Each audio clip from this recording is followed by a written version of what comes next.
मैं हूं दीपक मिश्रा। शुरुआत करेंगे बुलेटिन की बड़ी खबर जबलपुर से मिल रही है इस वक्त, जहां जबलपुर के एक अपार्टमेंट की 7वीं मंजिल से कूदने की कोशिश की है एक नाबालिग ने।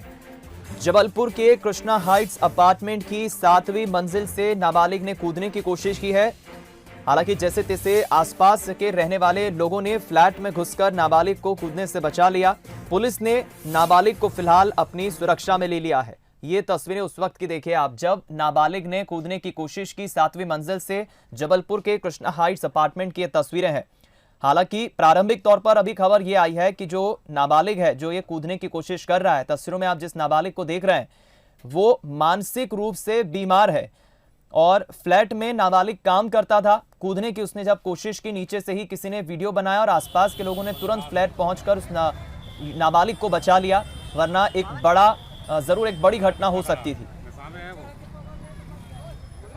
बड़ी घटना होने से पहले ही लोगों ने, आसपास के जो लोग रह रहे थे उसी कृष्णा हाइट्स अपार्टमेंट में, उन्होंने जैसे तैसे इस नाबालिग को बचा लिया। कूदने से पहले ही 7वीं मंजिल पर यह नाबालिग खड़ा है। अब आप अंदाजा लगाइए कि अगर 7वीं मंजिल से कोई अनहोनी होती, ये नाबालिग अगर गिरता तो क्या हश्र होता, अंदाजा आप लगा सकते हैं। हालांकि कूदने की कोशिश, क्योंकि ये तो कहना जल्दबाजी होगी, लेकिन प्रारंभिक तौर पर मानसिक रूप से बीमार बताया जा रहा है नाबालिग।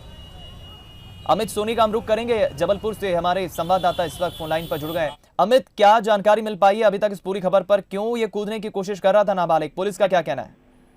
जी हाँ दीपक, एक कहावत है, जाको राके साइयां मार सके ना कोई, कुछ इसी तरह की कहावत इस पे फिट बैठ रही है। पूरा खेल टाइमिंग का है। बच्चा यदि महज 1 मिनट भी लेट हो जाते इनको उसको बचाने वाले, तो ये जो है बच्चा 7वीं मंजिल से गिर जाता। पूरा मामला मैं आपको बताता हूँ। पूरा मामला है जबलपुर के क्वारीघाट थाना क्षेत्र के कृष्णा हाइट्स का। यहाँ 7 मंजिला इमारत की बच्चा जो है वहीं कहीं जो है आसपास के क्षेत्र में काम करता है और अचानक जो है खेलते खेलते जो है वो 7वीं मंजिल में पहुंच गया। एक फ्लैट था वो खुला हुआ था, उसकी गैलरी में आ जाता है। उसके बाद थोड़ी देर वो गैलरी पार कर लेता है। गैलरी में जो ग्रिल लगी हुई उसको पार कर लेता है। उसको देख आने जाने वालों की इस पे नजर पड़ती है। तत्काल वहां पे सूचना दी जाती है। जो लोग वहां रहते हैं वो लोग वहां पहुंचते हैं और उस बच्चे की जो है जान बचा लेते हैं। मैं एक आध ही मिनट का फर्क है, यदि लोग पहुंचने में देरी कर रहे तो ये जो बच्चा है छलांग लगा चुका होता। हालांकि बच्चा जो है मानसिक रूप से विक्षिप्त है और इस बच्चे को अभी रेस्क्यू करने के बाद इसके परिजनों के सुपुर्द कर दिया गया है। बहरहाल पुलिस पूरे इस मामले की जांच कर रही है। पुलिस पड़ताल कर रही है कि आखिर बच्चे ने ऐसा प्रयास क्यों किया। जी बिल्कुल ठीक कहा आपने अमित। अगर जरा भी देर होती तो एक बड़ा जरूर यहाँ पर एक बड़ी घटना होती।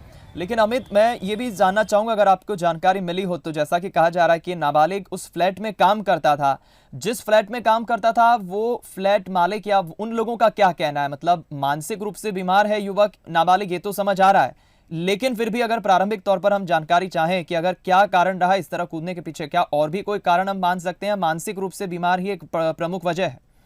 दीपक, जो फ्लैट है वो वहां पे रेनोवेशन का काम चल रहा है। फ्लैट में काम भी कर रहा था। ठेकेदार के साथ, किसी ठेकेदार के साथ आया, जो कि मैंने पहले बताया कि उसी क्षेत्र में रहता है ये युवक और मानसिक रूप से विक्षिप्त है। ठेकेदार ने उसको अपने साथ लगाया। खुला हुआ फ्लैट था। सभी लोग जो है खाना खाने में मशरूफ थे, इधर उधर गए हुए। तभी इसने मौके को देखते हुए इसने गैलरी के पास पहुंचा, ग्रिल के पास पहुंच गया और उसने कूदने का प्रयास किया। हालांकि उस समय ये 3 से 4 मिनट तक, संभवतः 5 मिनट तक ये वहां गैलरी खड़ा रहा, ग्रिल के पार उधर खड़ा रहा और नीचे आने जाने वालों की इस पर निगाहें जब गई है। उसके बाद आनन फानन में जो लोग थे वो फ्लैट में पहुंचे और उसको वहां पे रेस्क्यू कर लिया, बचा लिया गया। मानसिक रूप से विक्षिप्त है बच्चा, जैसा कि हमारे पास अभी प्राथमिक जानकारी आई कि मानसिक रूप से ये थोड़ा सा कमजोर है। तो इसी चलते शायद ये खेल भी इसको कह सकते हैं कि खेल में या उसकी बुद्धि में जो आया उसने वो वहां पे किया। हालांकि बच्चे को बचा लिया गया। पूरा टाइमिंग का ही बच्चे की जो जान बची है, पूरे टाइमिंग की वजह से बची है कि 1 मिनट भी देर हो जाते तो ये बच्चा कूद चुका होता। जी दीपक, बिल्कुल ठीक कहा आपने अमित। बहुत बहुत धन्यवाद बहरहाल हमसे बातचीत करने के लिए, जानकारी हम तक पहुंचाने के लिए। तो आप अंदाज़ा लगा सकते हैं कि तस्वीरों को देखकर ज़रूर आप अंदाज़ा लगा सकते हैं कि अगर थोड़ी भी देर होती, कुछ सेकंड ही सही, अगर देरी से परिजन पहुंचते या लोग पहुंचते तो उसके बाद क्या हश्र होता। 7वीं मंजिल से अगर नाबालिग कूद गया होता तो क्या हश्र होता, क्या परिणाम होता। बहरहाल ये एक्सक्लूसिव तस्वीरें आई है, जबलपुर के कृष्णा हाइट्स अपार्टमेंट की ये तस्वीर है। 7वीं मंजिल है। ये जो तस्वीर आप देख रहे हैं जहां पर नाबालिग जिस गैलरी से कूदने की कोशिश कर रहा है वो 7वीं मंजिल है। अब 7वीं मंजिल कितनी ऊंचाई पर होती है इस बात का भी अंदाजा लगाइए आप। आसपास के रहने वाले लोगों ने तुरंत जैसे तैसे फ्लैट में पहुंचकर नाबालिग को कूदने से बचा लिया। खबर यह भी मिली है, जैसा कि हमारे संवाददाता ने बताया है, कि वहां पर रेनोवेशन का काम चल रहा था फ्लैट में। हालांकि पुलिस की अभी फिलहाल सुरक्षा में है नाबालिग, परिजनों को सुपुर्द कर देगी पुलिस। और मानसिक रूप से विकसित, मानसिक रूप से बीमारी ही इसकी अभी एक प्रमुख जानकारी निकल पाई है, कारण बताया जा रहा है नाबालिग के इस तरह से कूदने के पीछे।